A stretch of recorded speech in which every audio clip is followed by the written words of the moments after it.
বাংলাদেশ নদীমাতৃক দেশ। এই দেশের অসংখ্য নদীর মধ্যে একটি গুরুত্বপূর্ণ নদী হল আড়িয়াল খাঁ নদ। পদ্মা নদীর একটি প্রধান শাখা হিসেবে এই নদী বহু শতাব্দী ধরে দক্ষিণ বাংলার মানুষের জীবন, অর্থনীতি এবং সংস্কৃতির সাথে গভীরভাবে জড়িয়ে আছে। আড়িয়াল খাঁ নদীর উৎপত্তি হয়েছে মহান পদ্মা নদী থেকে। রাজবাড়ীর গোয়ালন্দ ঘাটের দক্ষিণ পূর্ব দিক থেকে পদ্মা থেকে বের হয়ে এই নদী ফরিদপুর ও মাদারীপুর জেলা অতিক্রম করে শেষ পর্যন্ত বরিশালের কাছে গিয়ে তেঁতুলিয়া নদীতে মিলিত হয়েছে।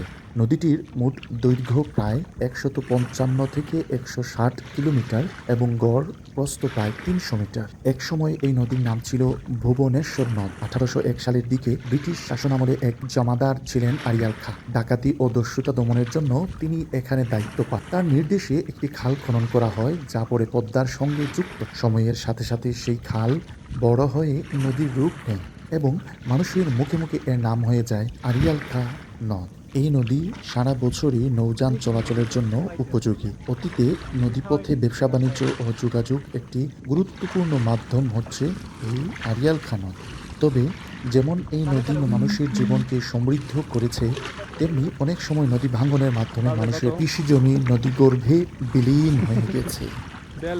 সর্বোপরি আড়িয়াল খাঁ নদ শুধু একটি নদী নয়, এটি দক্ষিণ বাংলার মানুষের ইতিহাস, জীবন সংগ্রাম ও প্রকৃতির এক জীবন্ত গল্প।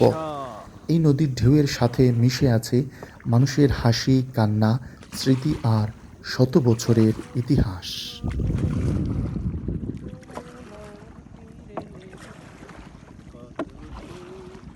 রে, কোথায় গেলাম?